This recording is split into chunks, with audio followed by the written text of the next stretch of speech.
They said I was special, chosen, wanted, loved, but every family photo told the truth. One of these things didn't belong. And that thing was me. I was adopted at birth. No foster homes, no waiting, just straight into a ranch house in Cedar Falls, 2 parents who'd been trying for years, and twin siblings barely out of diapers themselves. My parents, Sarah and Michael Thompson, had struggled with infertility. Before the twins came along, a miracle they called it. Then 2 years later, they got the call about me. A teenage mother in Ohio had chosen them from a stack of hopeful families. They said I completed the picture. But even as a child, I could sense something different in how they looked at me compared to my twin siblings, Katie and Ryan.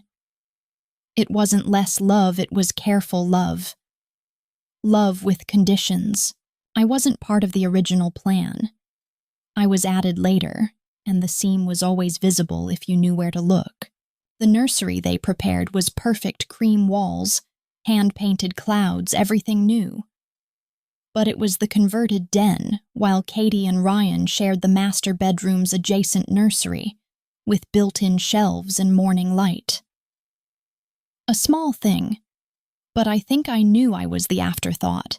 At 6, I asked my mother why I didn't look like anyone else. We were sorting through photo albums, and there it was, page after page of blonde hair, blue eyes, and Sarah's fair complexion. Then there was me, dark hair, brown eyes, and olive skin that seemed to tell a different story. Families don't always look the same, sweetie, Sarah said carefully. Love makes a family, not appearance. Good answer, right answer. But it didn't explain the grocery store stares or why Katie and Ryan inherited Sarah's dimples while my features came from nowhere. At 8, I started walking behind the family in public, hoping it would be less obvious that I didn't match. One memorable incident at Chuck E. Cheese for the twins' birthday.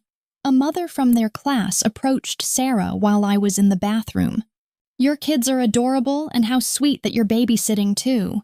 When I returned, Sarah's smile was strained, and she kept her hand on my shoulder protectively, which somehow made me feel more different, not less. At 10, I stopped asking questions. Because every time I did, Sarah's smile faded, and Michael found urgent projects in the garage. The silence became its own answer. I never caused trouble. While Katie threw tantrums and Ryan got suspended for pranks, I was the perfect child. Straight A's violin practice without reminders, room cleaned before being asked. I thought if I was flawless, if I never gave them reason to regret their choice, maybe they'd forget I was different. Maybe I could earn my place. My report cards were immaculate. "She's such a pleasure," teachers would say. "So mature for her age." What they didn't say was that I had to be mature. I was carrying the weight of proving I belonged. The violin became my sanctuary. Katie and Ryan quit lessons within months, but I played like breathing.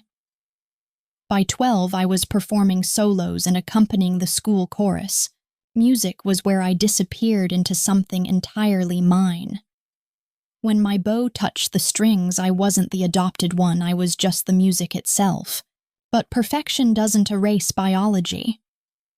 It doesn't erase the family dinners where Michael's parents reached automatically for Katie and Ryan, while forgetting I existed until someone pointed it out. Then they'd include me with embarrassed pats that felt like afterthoughts.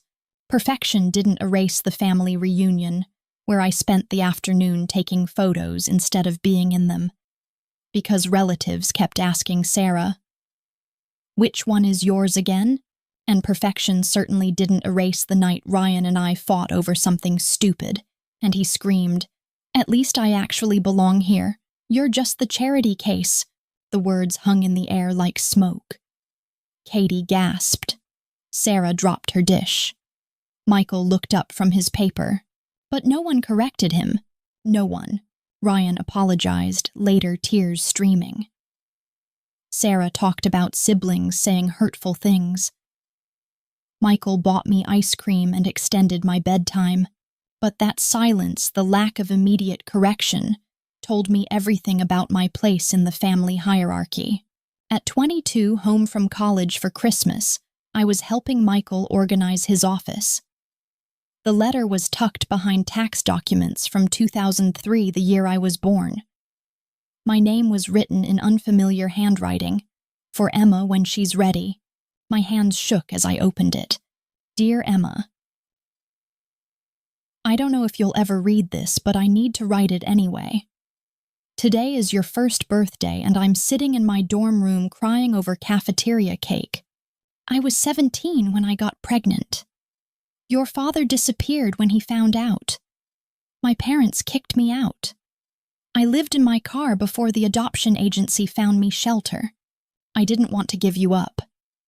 Every fiber of my being screamed against it.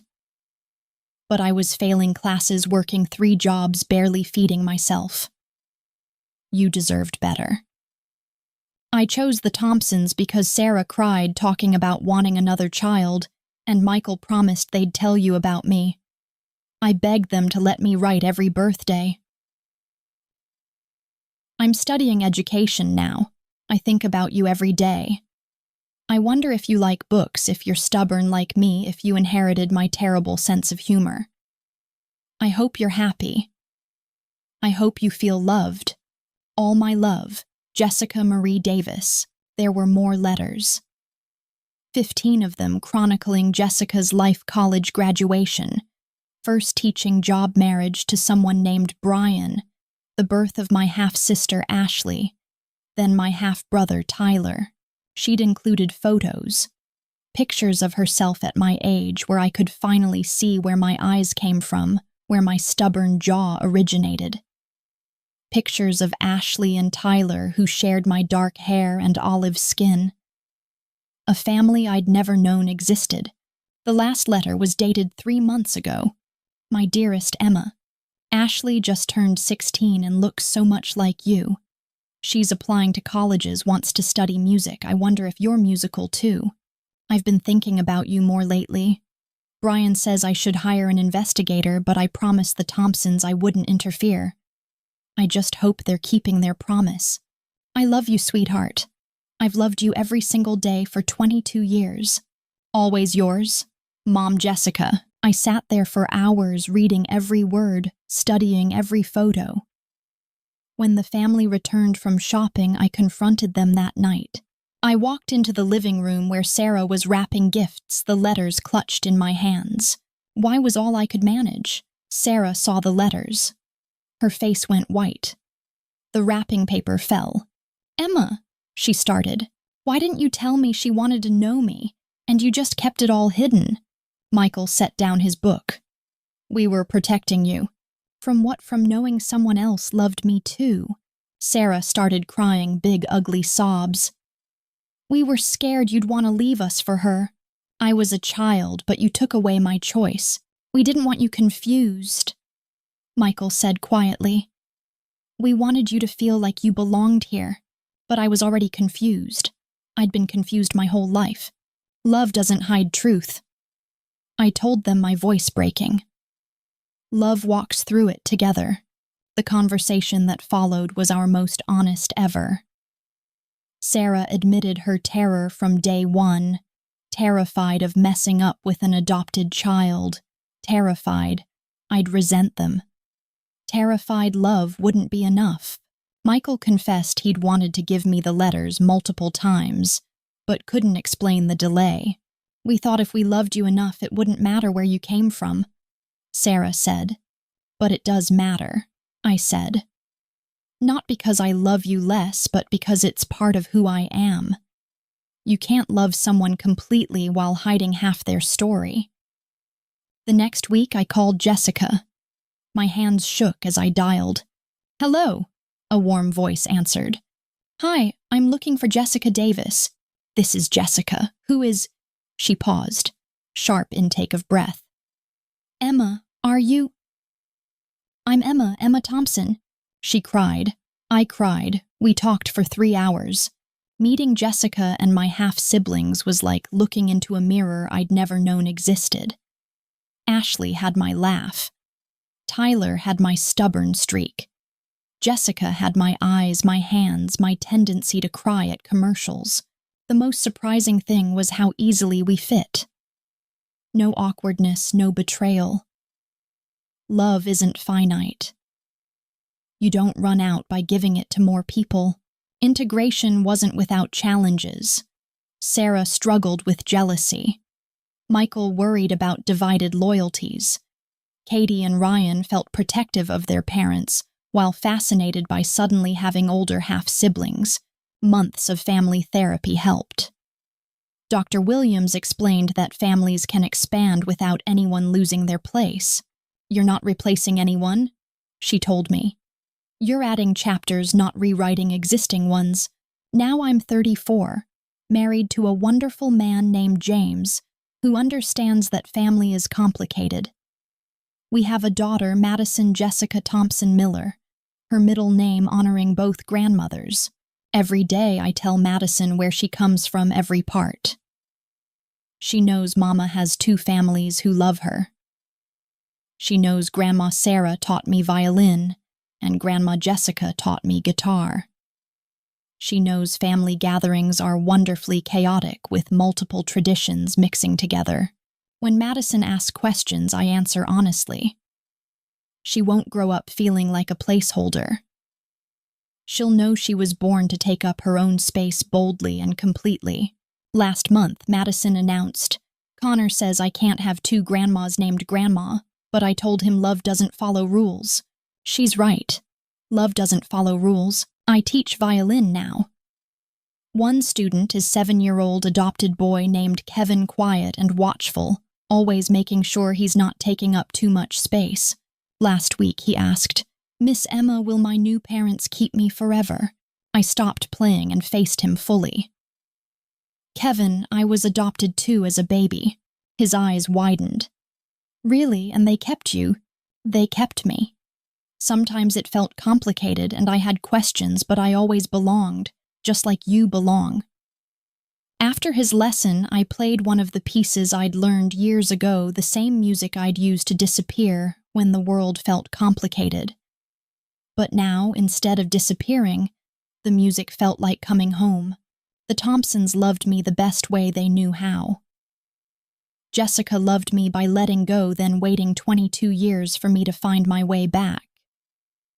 Both loves were real. Both shaped me. To truly belong, you don't have to match the photo or fill a predetermined space. You just have to be seen, really seen in all your complicated, beautiful humanity. Last Christmas, we had our first combined family photo. The Thompsons, the Davis Miller clan, James and Madison and me. 18 people crowded into Jessica's living room, sharing stories and casseroles and Sarah's famous cookies. Looking at that photo, I see something I couldn't see in childhood pictures. I was never the thing that didn't belong. I was never a puzzle piece forced into the wrong space. I was the bridge, the connection between worlds, the reminder that families can be built in beautiful, unconventional ways. The little girl who felt glued into the picture was wrong. I wasn't an addition to someone else's story. I was the beginning of a completely new chapter.